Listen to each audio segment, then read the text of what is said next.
This video is going to cover how to solve equations versus how to solve inequalities, which is basically the same thing for both, except the answers represented, the solutions are a little bit different. So let's go ahead and just get into this.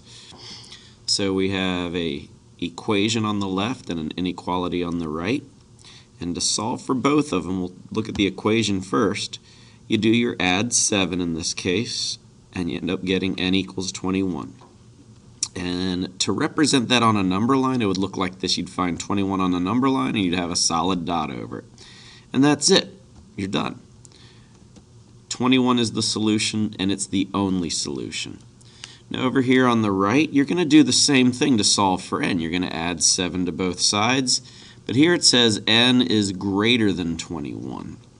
So when we mark our solution on a number line, you find your 21, you're going to do an open circle over it.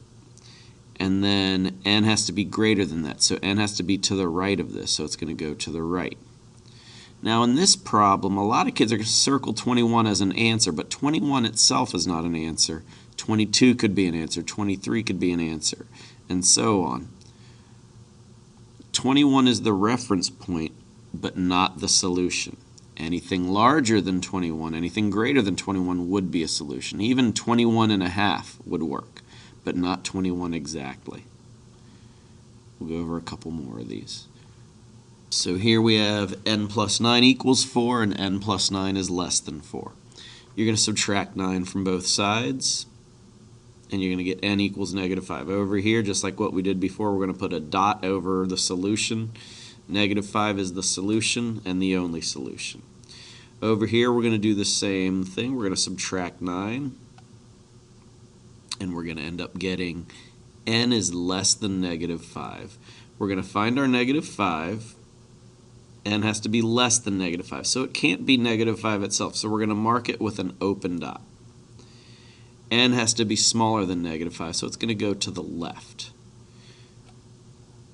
So we have negative 5 as the reference point, but not a solution. Anything less than negative 5 is a solution. If it had the or equal to, then we would shade in this dot, and we'd have negative 5 be allowed as a solution. In this problem, we have an equation, we have an inequality, same terms involved, but the answers are going to be a little different. We're going to add 7 to both sides. Negative 4 plus 7, you need to remember your integer rules. It's going to give you 3. Then we're going to mark our 3 with a solid dot, and that's it. It's the only solution. Equations have one solution.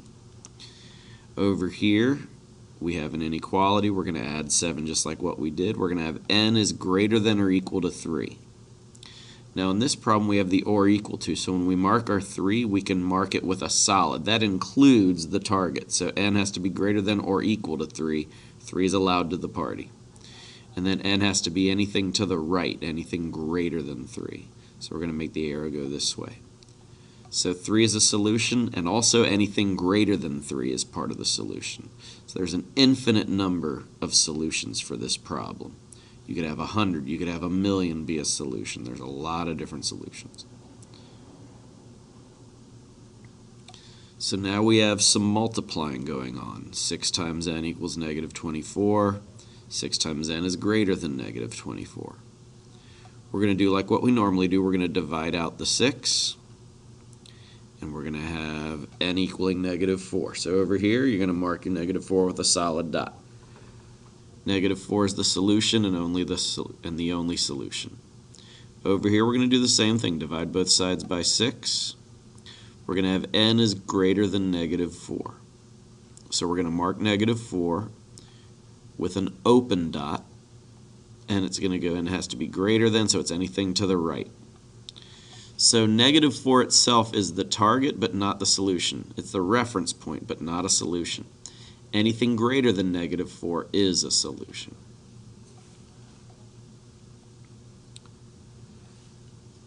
Here's where things get a little bit different. We've got negative 8 times n equals 24. Over here, you're going to divide out the negative 8 just like you normally would, and you'd have negative 3 as an answer. So you find your negative 3 and put a dot. That's the solution and the only solution. Over here, there's some different things that happen. Whenever you have a negative coefficient, when you're dividing it out, the inequality sign reverses. That's what we're going to talk about right now.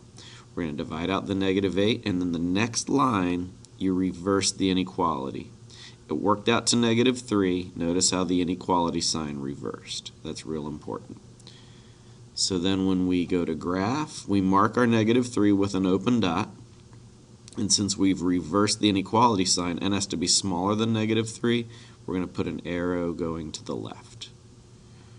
So negative 3 is the reference point, but not a solution.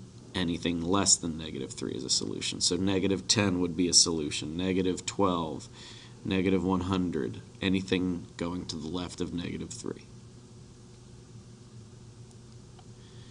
We have negative 4n equals negative 28. So we're going to divide out the negative 4n just like what we've always done.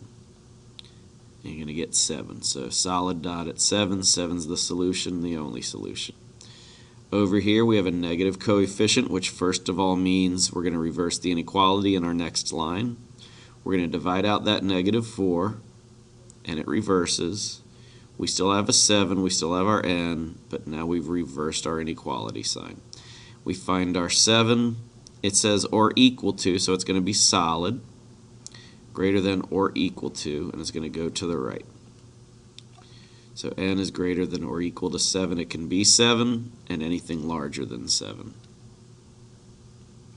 And that's about it. I hope this helps. Best of luck to you.